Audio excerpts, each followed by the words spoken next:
41 minutes, not 4 minutes, not 14. 41 minutes of documented time-stamped presence inside the home of an 84-year-old woman in the Catalina Foothills of Tucson, Arizona. That number, 41, is the number that changed everything about this investigation from the inside before the public knew it. It is the number that made Sheriff Chris Nanos pick up his phone and make a call that sheriffs almost never make in missing person cases.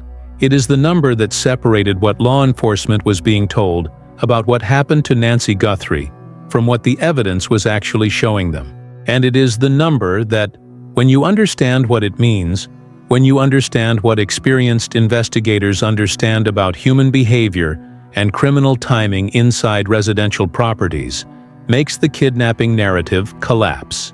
This is not a video about who took Nancy Guthrie. The investigation is active as of February 14, 2026, and law enforcement has not identified a suspect publicly. 3 individuals were detained on the evening of February 13th, according to reporting by Fox News and local Arizona outlets, near a neighborhood approximately 2 miles from Nancy's home, following FBI and SWAT operations involving multiple agencies. A silver Range Rover was photographed being searched in a restaurant parking lot near First Avenue and River Road, according to what CNN producers on the ground documented. Law enforcement declined to release details, stating at the FBI's request that no additional information is currently available, according to the Pima County Sheriff's Department's official statement. But this video is about something more fundamental than who.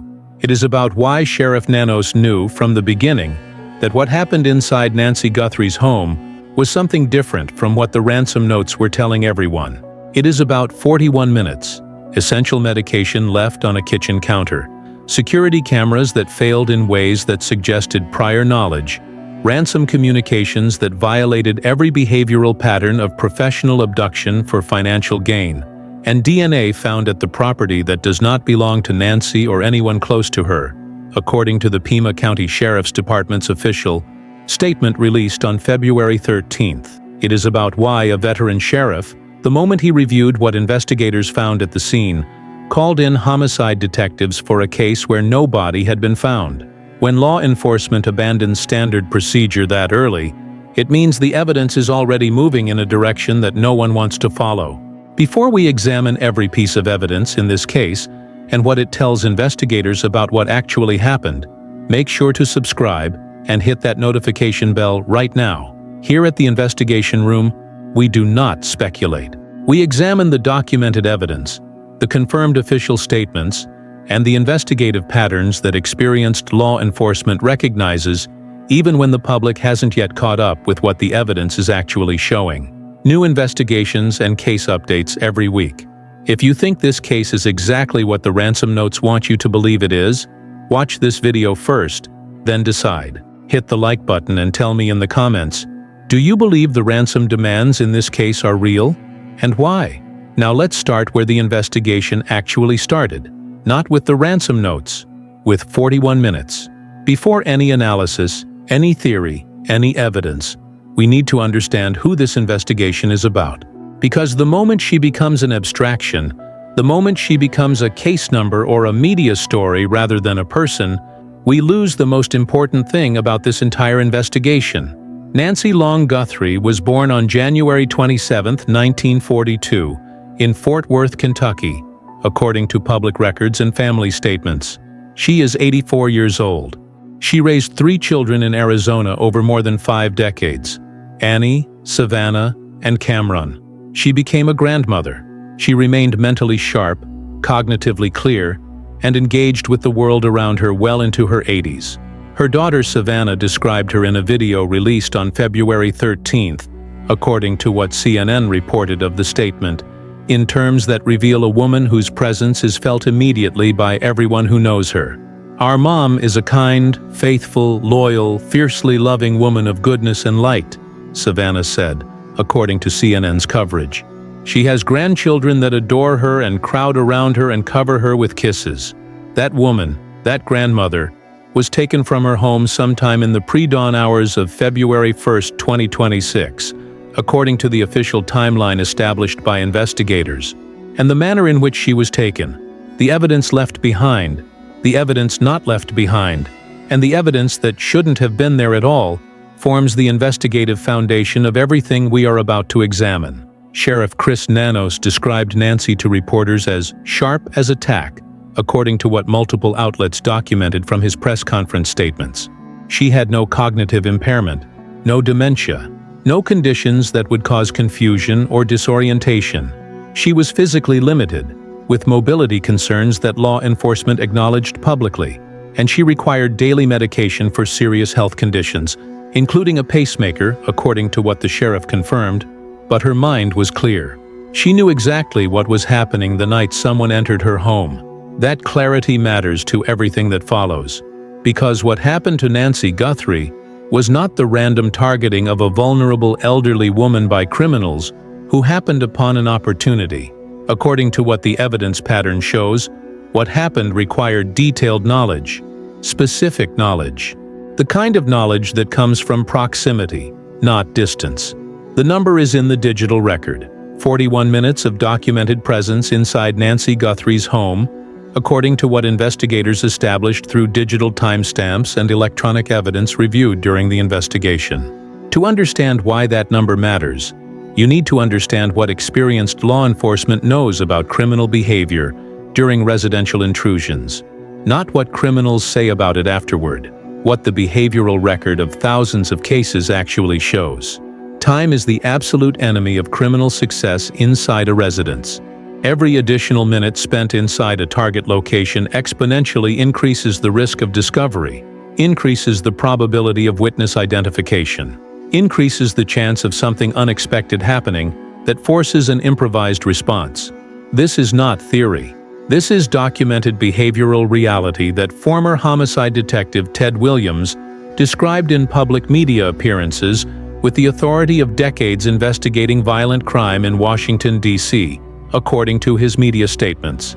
Professional criminals understand it intuitively.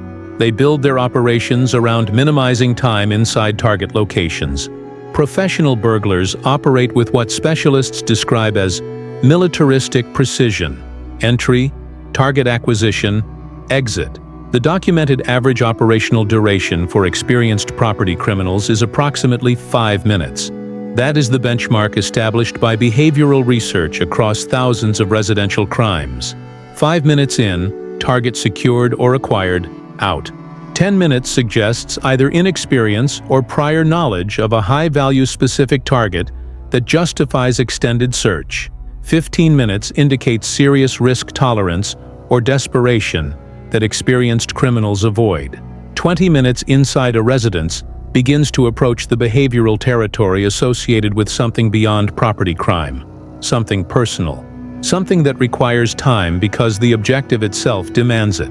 30 minutes suggests comfort level that comes only from one of two sources: detailed advanced knowledge of the location and its patterns, or complete disregard for consequences that comes from a specific type of psychological profile. 41 minutes is something categorically different. 41 minutes of confident, documented presence represents operational familiarity that strangers cannot possess through brief observation or casual surveillance. It represents comfort with the interior layout, comfort with the security systems, or the absence of functioning security systems, comfort with the routines and patterns of whoever lives there. The kind of comfort that comes from insider knowledge or extensive, dedicated prior surveillance of the kind that professional criminal operations invest in only when the target justifies substantial resource commitment. Former homicide detective Williams stated this conclusion directly in media appearances, according to what outlets reported of his analysis. 41 minutes inside a residence indicates that the individuals involved possessed detailed knowledge of the property. They understood its layout. They felt comfortable with the security situation. They operated with confidence that should not exist among strangers encountering a residential target for the first time. Think about what that means specifically for this case. Someone spent 41 minutes in the home of an 84-year-old woman with limited mobility, in the complete darkness of pre-dawn hours, without triggering any response that would have forced early departure, without creating any commotion that reached neighbors. with enough time and enough comfort to conduct whatever activity their presence there required. That is not the behavior of a stranger who identified Nancy Guthrie as an opportunistic target. That is the behavior of someone who knew this home, who had been there before, in some capacity, under some circumstances, who understood exactly what to do and how much time they had to do it. Sheriff Nanos was briefed on this timeline and this evidence pattern within the first 24 hours of the investigation, and the moment he understood what 41 minutes meant in the context of everything else found at the scene, he made his decision. But it wasn't just the time, it was what was left behind.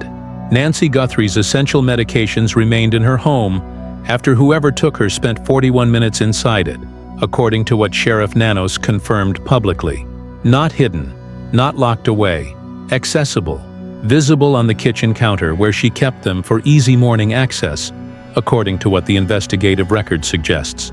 The sheriff was specific in his public statements about the nature of these medications, according to what reporters documented from his press conference. These were not lifestyle supplements, not optional wellness products. These were pharmaceuticals managing serious medical conditions whose absence creates rapid physiological deterioration. The specific conditions were not disclosed to protect family privacy, but the medical necessity was unambiguous. These medications maintained Nancy's physiological stability, prevented dangerous complications, and kept her alive and functional. Missing a single day of treatment for conditions of this severity can trigger serious medical episodes, according to what the sheriff indicated in his public statements. Missing multiple days creates cascading health crises that threaten survival regardless of any other circumstances. After 13 days, the medical implications of that detail are impossible to set aside. Now consider what professional kidnapping for financial gain requires, not as theory, as documented operational necessity established through decades of criminal cases investigated by law enforcement around the world. Victims must be kept alive, reasonably healthy, manageable, until ransom collection is complete. Dead victims cannot be exchanged for money. Critically ill victims become operational liabilities rather than assets. They require emergency medical intervention that creates exposure. They become unpredictable. They complicate negotiation timelines. They force decisions that experienced kidnappers plan meticulously to avoid. Essential medication keeps victims stable. It prevents the medical emergencies that could force premature contact with hospitals or emergency services. It maintains the operational timeline that ransom negotiation requires. Any professional kidnapping operation, any operation genuinely motivated by financial extraction from the Guthrie family, would have taken those medications, not as an afterthought, as basic operational necessity. They were not taken. This forces an uncomfortable fork in the analytical road. Either whoever spent 41 minutes in Nancy's home did not understand the medical necessity of those medications, despite spending enough time there to see them and to conduct whatever else they were doing, or they understood the medical necessity and the medications were left behind deliberately. The first possibility requires explaining how someone with enough insider knowledge to spend 41 comfortable minutes in the residence failed to understand a basic aspect of the person they were supposedly taking. The second possibility points towards something that investigators consider extremely carefully, a medical situation that may not have required medication maintenance because the timeline of the operation did not extend to where that maintenance would become relevant. Former homicide detective Williams, in his public media analysis of this case, identified the medication abandonment as one of the details that most profoundly challenged the kidnapping narrative, according to what outlets reported of his statements.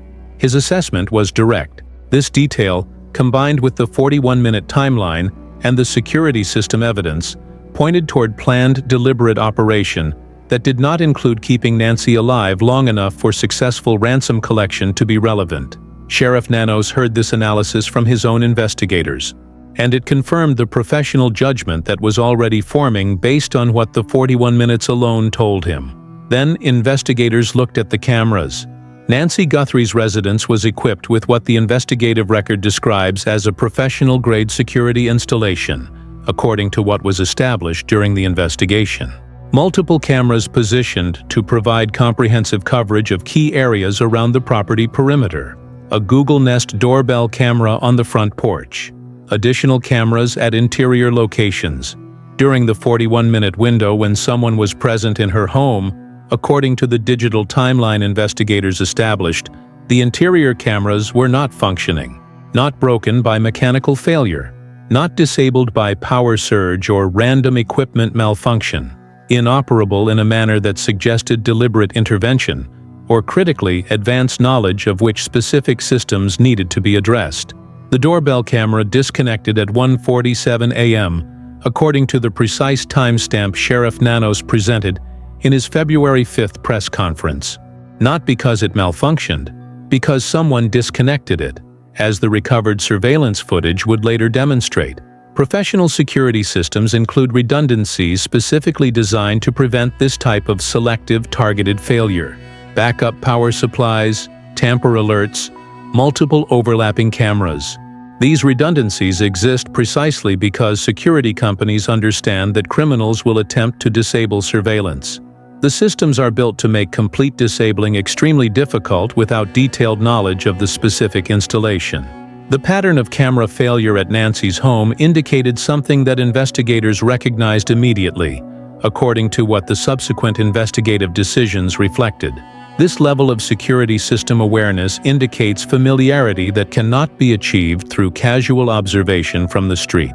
Someone had to know specifically which equipment needed to be addressed. The camera placement, the equipment specifications, where the connections were, how the system operated. That knowledge comes from one of two sources, according to the investigative analysis that specialists have shared publicly in the context of this case. Direct personal experience inside the residence, or detailed information provided by someone who possessed that personal experience. Detective Williams addressed this specific aspect in his public media appearances, according to what was reported. Security system knowledge of this specificity indicates prior legitimate presence on the property, he assessed, according to those reports. Contractors who worked on installation or maintenance, service providers with regular interior access, social contacts who had been inside frequently enough to understand the layout and the systems. This observation aligned with something that investigators noted early in their canvass of Nancy's neighborhood, according to what reporting from the scene documented.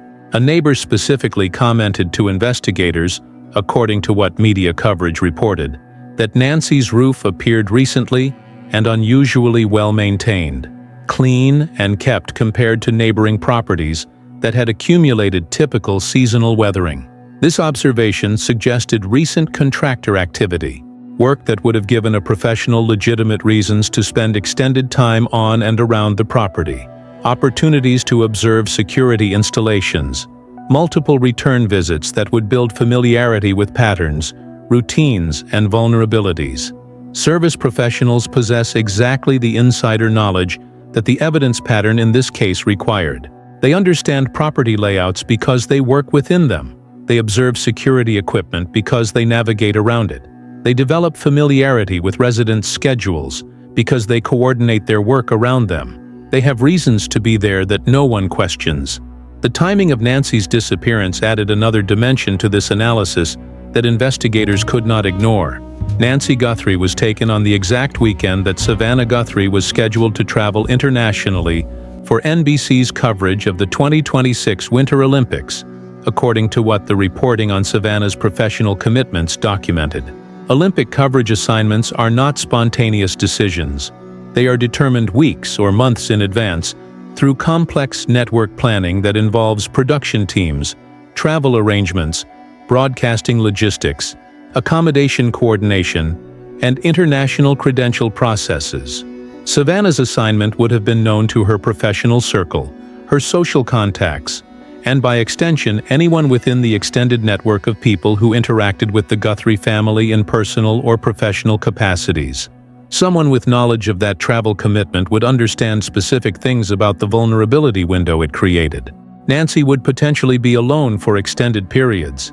Immediate family response to any emergency would be complicated by Savannah being internationally located and involved in a major live broadcast commitment. The primary family member most likely to mobilize quickly and decisively in a crisis situation would be physically distant and professionally occupied. The precision of this timing, landing on the exact weekend of Savannah's scheduled departure, is difficult to attribute to coincidence, according to the investigative framework that experienced law enforcement applies to timing analysis. Coincidences in criminal cases exist, but coincidences that align perfectly with the specific vulnerability windows created by the private scheduling decisions of close family members deserve scrutiny proportional to the precision of the alignment. This coordination suggests access to information about family schedules, professional obligations, and personal commitments that extends well beyond what public media coverage would provide. Savannah's Olympic assignment may have been known publicly, but the specific weekend of departure, the specific window of maximum vulnerability, the specific period when her ability to respond quickly would be most compromised, that level of detail is not public information. It is the kind of information that circulates within the social, professional, and service circles that intersect with a family's daily life, not necessarily among close family members, but among the extended network of people who hear pieces of family planning through casual conversation, professional coordination, or social interaction that naturally includes references to upcoming travel and work commitments. When investigators placed this timing observation alongside the 41 minutes, the medication abandonment, and the security system knowledge, the picture forming was not consistent with stranger crime. Random criminals do not plan around the specific travel schedules of a victim's prominent family member. Random criminals do not spend 41 comfortable minutes in a residence. Random criminals do not know which interior cameras to disable. The picture forming was consistent with something else, something that Sheriff Nanos recognized with enough clarity to make the call that changed the entire trajectory of this investigation. Sheriff Chris Nanos did not quietly assign a homicide specialist as backup support, while standard missing person protocols proceeded in parallel. He made the decision publicly, deliberately, and with full professional understanding of what that decision communicated to every person paying attention. He arrived at the scene himself. He reviewed what investigators had found, and then he made a call that he acknowledged in press conferences was unusual. Rarely, he told reporters, does law enforcement call out homicide investigators in missing person cases, according to what the documented press conference record shows. This was different. The word rarely carries professional weight in law enforcement communication that the public sometimes misses. When a veteran sheriff tells reporters that a specific decision represents a departure from normal procedure, he is not making a casual observation. He is telling everyone who understands how these decisions are made that the evidence he reviewed warranted exceptional response based on what it was indicating about possible outcomes. His public statement was more direct than most law enforcement executives allow themselves to be in active investigations. There is something that is not right here, Nanos told reporters, according to what the documented record of his press conferences shows. That statement, delivered publicly by the county's top law enforcement official in an active case, represents professional acknowledgement that evidence was actively contradicting the surface narrative. Experienced sheriffs do not make such statements casually. Professional reputation in law enforcement depends on accurate assessment of evidence and appropriate allocation of resources. When a seasoned executive publicly states that something is not right in a case that officially remains a kidnapping investigation, it reflects evidentiary foundation that creates professional obligation to say it. What did that foundation consist of? The 41 minutes, the medications left behind, the security systems compromised with insider knowledge, the timing that coincided precisely with family travel commitments, and something else that the public would not learn for nearly 2 weeks. DNA. On February 13, 2026, according to the official statement released by the Pima County Sheriff's Department, investigators confirmed that DNA collected from Nancy Guthrie's property does not belong to Nancy Guthrie or to people who had close contact with her, according to the specific language of the official release. DNA other than Nancy Guthrie's and those in close contact to her has been collected from the property, the statement read, according to multiple outlets that reported the release verbatim. Investigators are working to identify who it belongs to. We are not disclosing where that DNA was located. That final sentence, the deliberate withholding of the location where unknown DNA was found inside the property, is itself informative. Investigators do not withhold the location of evidence from public disclosure unless the location carries investigative significance that could compromise ongoing work, tip off suspects, or contaminate the analytical process of identification. The location of where unknown DNA was found inside Nancy Guthrie's home is information that the Pima County Sheriff's Department and the FBI specifically chose to protect. Unknown DNA inside a crime scene, from someone not Nancy, and not among those with legitimate regular access to the property, collected and submitted for identification. This is the category of evidence that, when it returns a match through the FBI's combined DNA index system, can transform an investigation from theory to certainty in the span of a laboratory result. The decision to involve homicide investigators from the beginning ensured that all DNA evidence was collected with the chain of custody standards that criminal prosecution requires. Nothing was contaminated. Nothing was mishandled. Every sample was documented according to protocols designed to survive rigorous legal challenge when the case reaches the courtroom it is clearly being built toward. Against everything the evidence inside Nancy's home was telling investigators, the ransom communications arrived, and investigators who have spent careers studying professional kidnapping operations recognized something immediately when they reviewed what was being sent. These communications did not fit the behavioral pattern of real abduction for financial gain, not in small ways. In fundamental ways that experienced investigators who have studied professional ransom operations across decades recognize as categorical departures from how these crimes actually operate. Professional kidnapping for financial gain follows consistent operational patterns that have remained stable across different criminal organizations, geographic regions, and decades of law enforcement investigation. These patterns are not arbitrary stylistic preferences. They are operational necessities that reflect the logical requirements of successfully extracting money from a family while managing law enforcement pressure. Communication must be consistent, frequent enough to maintain family urgency and compliance, structured enough to move toward collection, specific enough to provide a payment pathway. Professional kidnappers communicate on schedules that balance the need to keep family pressure high against the risk of law enforcement interception and tracing. Proof of life is not optional. It is the fundamental transaction of legitimate ransom negotiation. The family provides money. The criminals provide the victim. For that transaction to proceed, the family must have ongoing evidence that the victim is alive and that payment will result in return. Without credible, verifiable, regular proof of life, a family's willingness to pay deteriorates rapidly. Experienced kidnappers provide proof of life because their entire operation depends on it. Deadlines serve specific purposes in professional ransom operations. They create payment urgency. They compress the decision timeline in ways that make rational resistance more difficult. But they are not meant to pass without consequence. Deadlines that pass without follow-through communicate operational weakness and reduce family compliance with future demands. The Nancy Guthrie ransom communications, from the beginning, violated all of these patterns.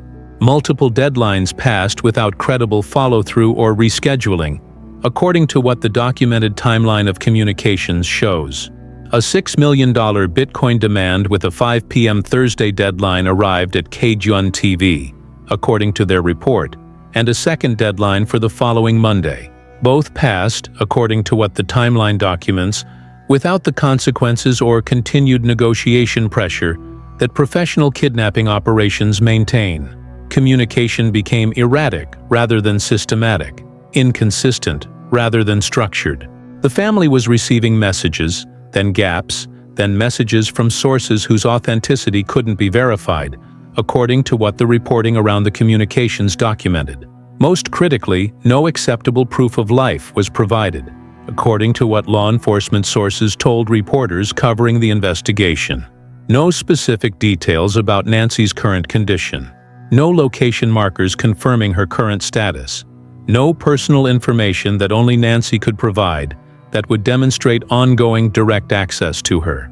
The FBI special agent in charge of the Phoenix office, Heath Janke, addressed the ransom question in public statements according to what was reported.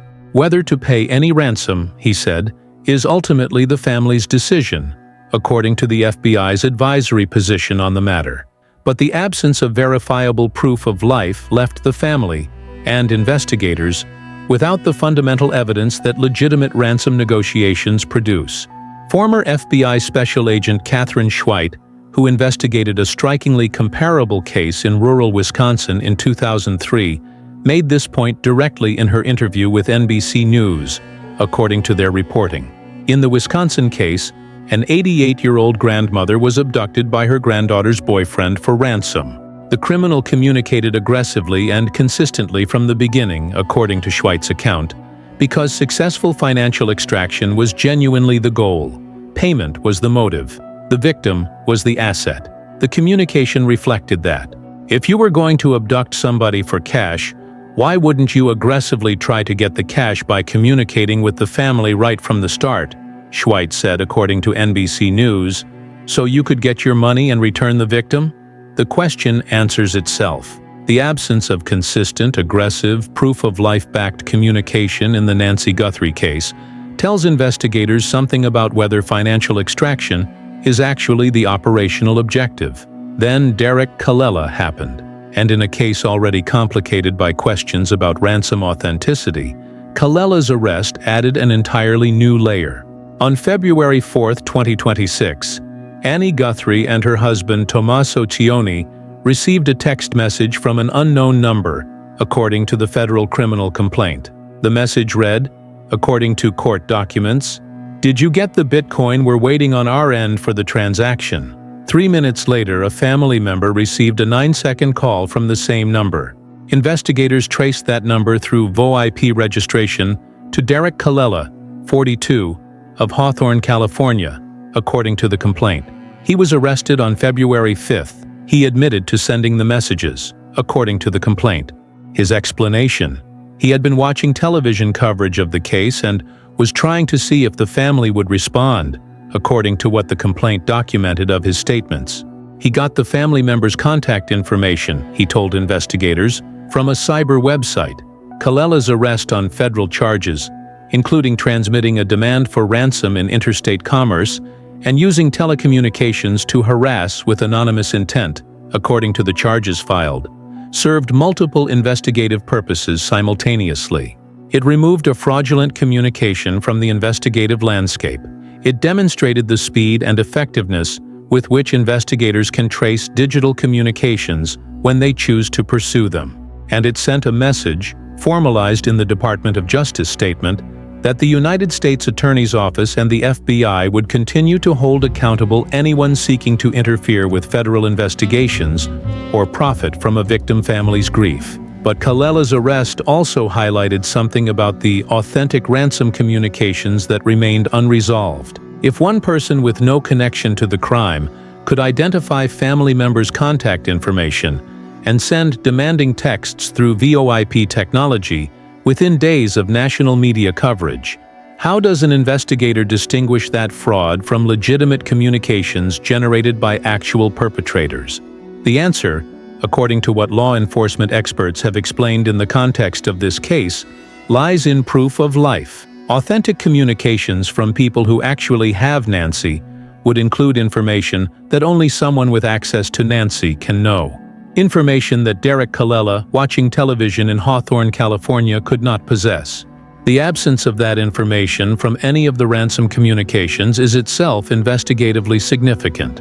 By the time investigators had reviewed the 41-minute timeline, the medication abandonment, the security system knowledge, the timing coordination with family travel, the behavioral anomalies in the ransom communications, and the presence of unknown DNA in the residence, 3 working theories had taken shape, each supported by different aspects of the evidence, according to the analytical framework the investigation was building. Theory 1. Kidnapping, that went wrong. Someone identified Nancy Guthrie as a target for financial gain. The knowledge of Savannah's prominence, her television platform, Her public visibility suggested to a criminal mind that the family possessed resources worth targeting. They planned the operation with enough attention to detail to disable the security camera, to time the approach for the pre-dawn hours, to bring equipment including the black Ozark Trail backpack documented in the surveillance footage recovered by the FBI. But they underestimated the complexity of what successful abduction actually requires. When complications arose, when law enforcement response proved more sophisticated than anticipated, when the ransom negotiation process became more difficult than their planning had accounted for, the operation began to deteriorate. Communication became erratic because the perpetrators were managing a situation they hadn't fully prepared for. Proof of life wasn't provided, because providing it created risks their planning hadn't addressed. This theory explains the initial ransom demands and the early communication patterns.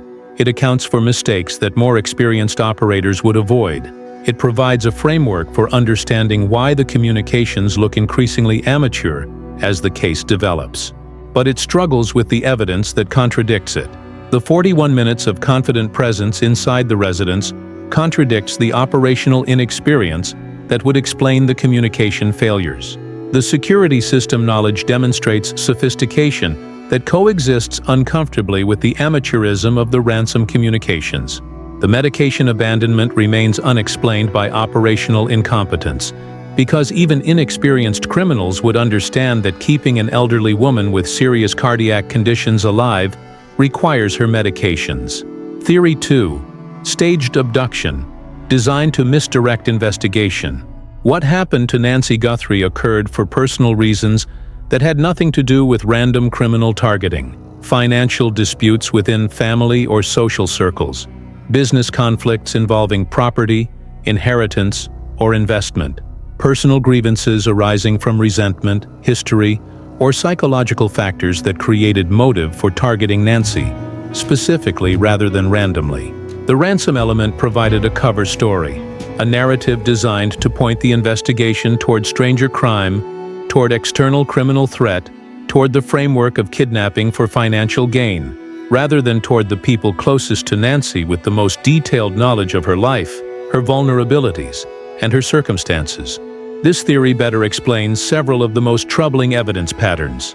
The familiarity with the home, demonstrated by 41 minutes of confident presence, reflects personal access rather than external surveillance. The security system knowledge reflects intimate understanding gained through legitimate presence, not criminal reconnaissance conducted from a distance. The timing coordination with family travel schedules reflects insider knowledge of the Guthrie family's planning rather than public information about Savannah's NBC assignments. The medication abandonment, which is the most difficult element to explain through the kidnapping theory, becomes more analytically coherent under this scenario. If long-term survival of the victim was never part of the actual operational objective, regardless of what the ransom communications suggested, then the medications are irrelevant. They were not taken because they were not needed for the operation, as it was actually planned. The ransom notes under this theory were not demands from actual captors. They were elements of a constructed narrative, designed to be found, designed to be reported, designed to shape the investigative framework in a direction that pointed away from whoever was actually responsible. This would explain why multiple ransom deadlines passed without follow-through, not because incompetent kidnappers failed to manage their operation, but because the deadlines were never real. The communications were theater, and theater does not require the consistency that genuine operational necessity demands. Theory 3. Insider involvement enabling the operation. Someone with direct access to Nancy Guthrie's life, schedules, and personal vulnerabilities either participated directly in what happened or provided essential information to individuals who carried out the operation. This involvement does not necessarily imply direct participation by close family members. The extended social, professional, and service circles that intersect with any person's life include many individuals who possess varying degrees of knowledge about schedules, security systems, property layouts, and personal circumstances. Contractors who worked on the home, service providers who made regular visits, social contacts who were present frequently enough to observe patterns and develop familiarity.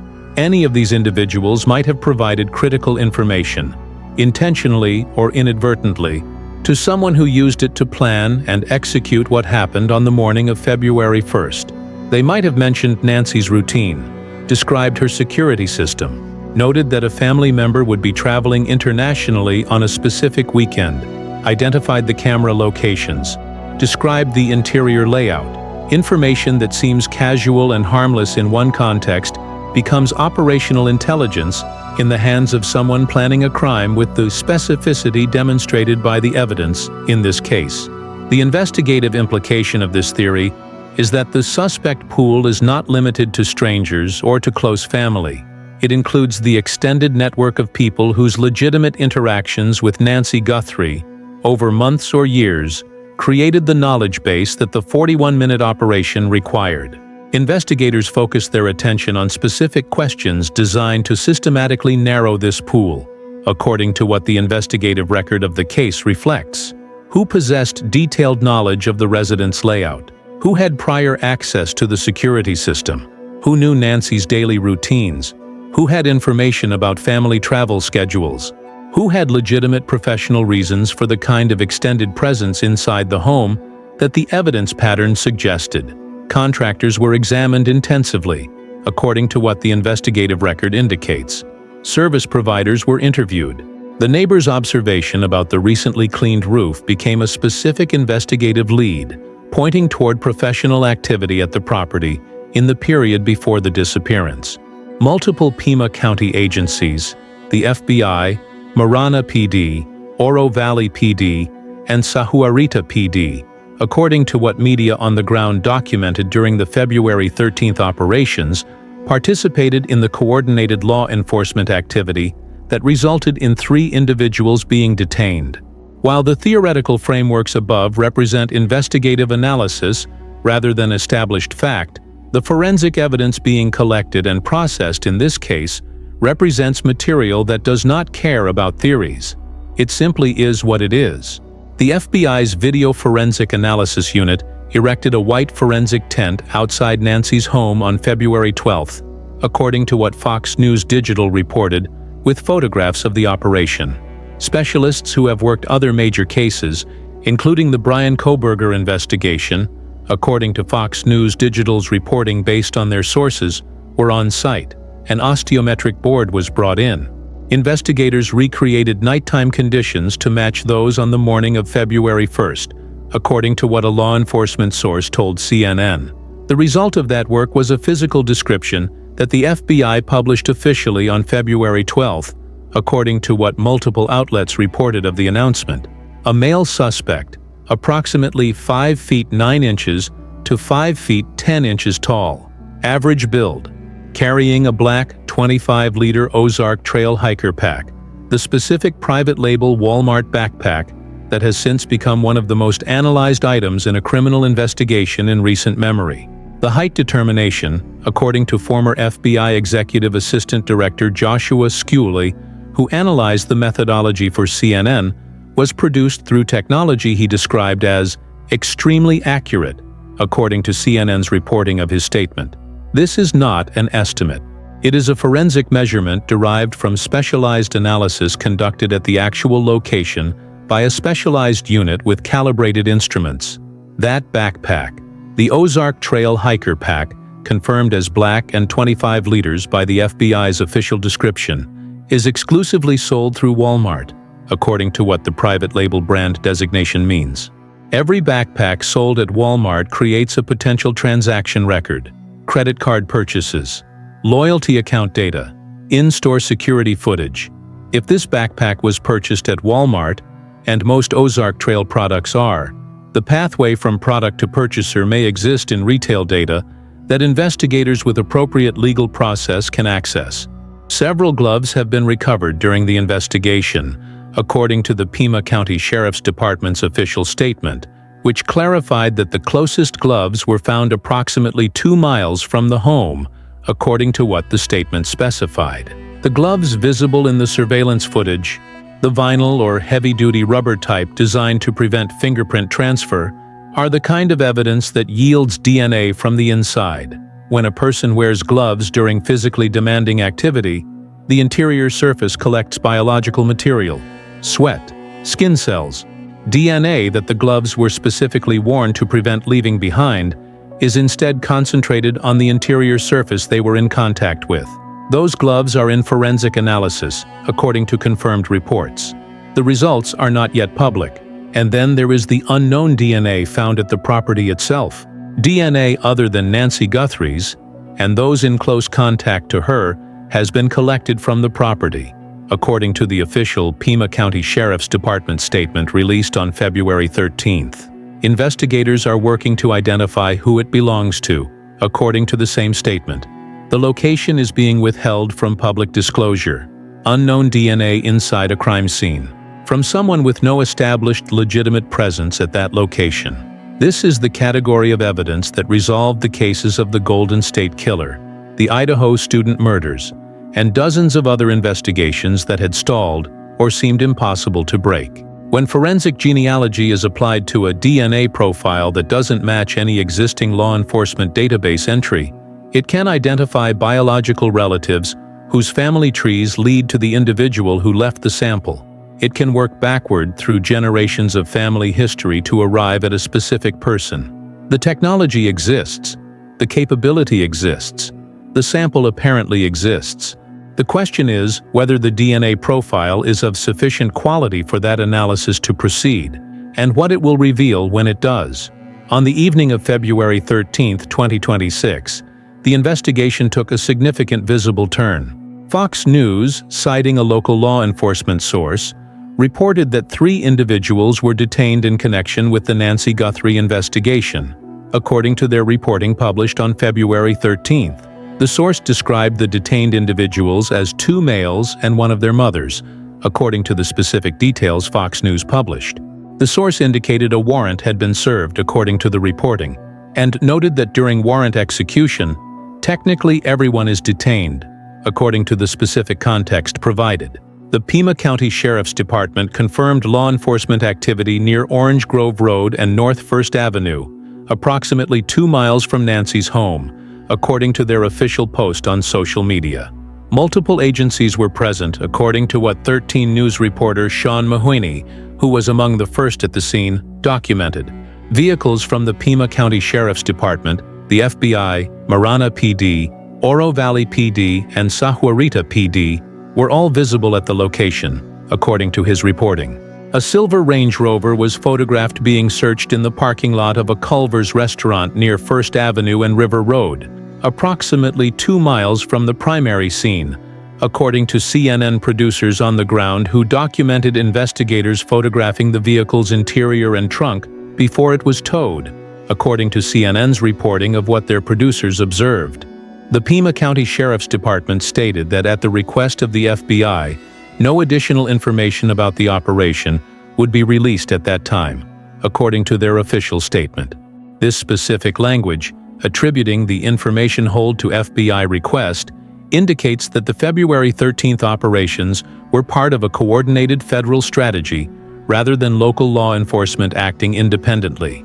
Law enforcement activity at the location lasted approximately 4 hours, according to CNN's reporting, before the area reopened and investigators departed. The investigators who reviewed the same evidence we have been discussing in this video, the 41 minutes, the medications, the security system, the timing, the ransom communications, the unknown DNA, reached the operational conclusion that February 13th represented the moment to act on the leads that evidence had developed.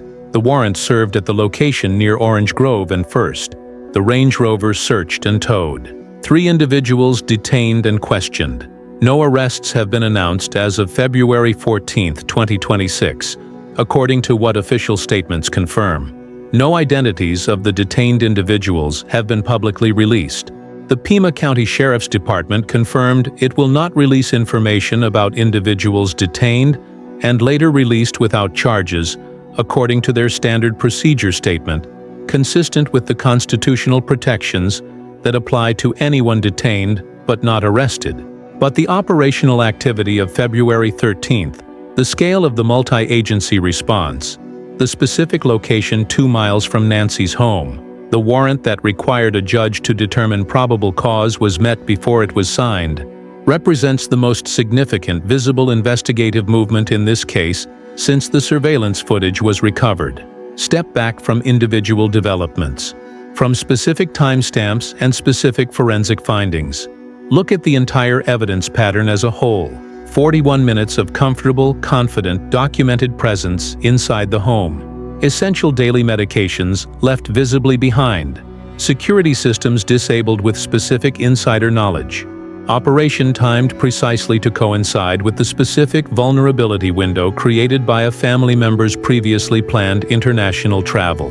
Ransom communications that violate every behavioral pattern of professional abduction for financial gain. Unknown DNA inside the property, from someone with no established legitimate presence there. Every one of these elements points in the same direction. Every one of them is inconsistent with the narrative of random stranger crime motivated by financial gain. Every one of them is consistent with the alternative narrative that Sheriff Nanos was assembling in his professional mind from the first hours of this investigation. This was not a random criminal who identified an elderly woman as a financial opportunity. Random criminals do not spend 41 minutes. Random criminals do not know which cameras to disable. Random criminals do not time their operations around the specific travel schedules of a victim's family member. Random criminals do not leave behind the medications that would keep their financial asset alive. The profile that these evidence elements construct is of someone with knowledge, specific, intimate, operational knowledge that random strangers cannot possess. The kind of knowledge that develops through proximity, through legitimate access to a person's life, through the kind of relationship or professional interaction that puts someone inside a home, inside a schedule, inside a security system, in ways that provide the operational intelligence the 41-minute operation required. Former FBI Special Agent Brianna Fox, speaking on NBC's Today Show according to their coverage, called the surveillance footage release the game changer we were waiting for. Her assessment of the behavioral characteristics visible in that footage, the deliberateness, the preparation, the methodical approach to disabling the camera, aligned with everything the other evidence had been pointing toward. This was not improvisation. This was someone who had thought about this specifically. The three working theories investigators developed, the kidnapping gone wrong, the staged abduction, and the insider involvement scenario, all share one element in common. They all require, as a prerequisite, detailed prior knowledge of Nancy Guthrie's home, life, and vulnerabilities.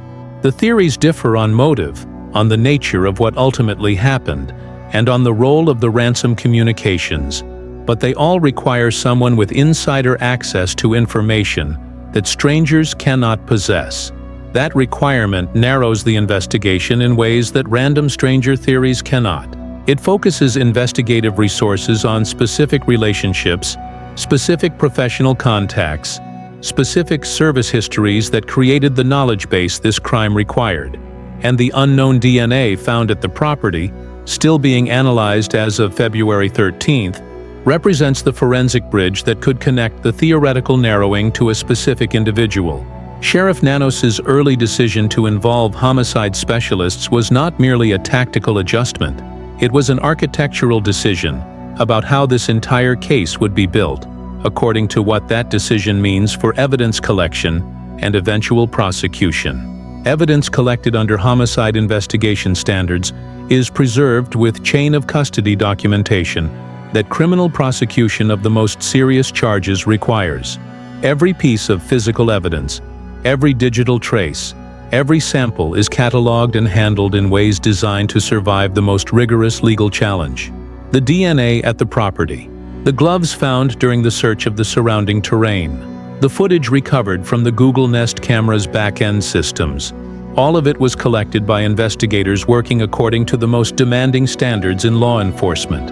When cases of this complexity eventually reach prosecution, the quality of evidence collection determines whether what investigators know and what they can prove in court align. Sheriff Nanos's decision ensured that alignment from the first hours of this investigation.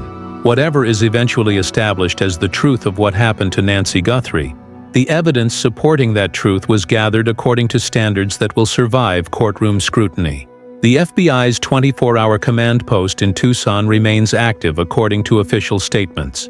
Several hundred detectives and agents remain assigned to the case, according to the joint statement from the Pima County Sheriff's Department and the FBI. The reward stands at $100,000, according to the official FBI announcement, for information leading to Nancy's location or the arrest and conviction of anyone involved in her disappearance. The investigative architecture includes several specific forensic processes still underway, according to what the evidence record shows. The unknown DNA from the property is being identified through comparison against law enforcement databases and potentially through forensic genealogy methods, according to what the investigative capability available to the FBI allows. The gloves found approximately 2 miles from the home are in analysis for DNA that could have been deposited on their interior surfaces during use. The cell tower data from the period around 2 a.m. on February 1st is being processed for phone activity that would identify who was in proximity to Nancy's home during that window, according to what investigative methodology this type of analysis employs. Each of these parallel forensic processes represents an independent pathway to identification. If any one of them returns a match, it creates the convergence that investigators build prosecutable cases from. Multiple independent streams of evidence pointing at the same individual. And there is the second surveillance video. The footage from approximately 4 miles from Nancy's home, captured at 1:52 a.m. on February 1st, according to what NBC News reported after reviewing it, showing a person wearing and carrying backpacks at the exact time investigators have established as critical to the sequence of events. Law enforcement sources told TMZ, according to their reporting, that the FBI is specifically focused on that individual. That video, combined with the doorbell footage from Nancy's home, establishes a movement pattern, a person with backpacks in a specific location at 1:52 a.m. That same general profile 25 minutes later at Nancy's front door. The route between those 2 points passes through neighborhoods that have cameras, houses that have ring cameras and Nest cameras, and security systems.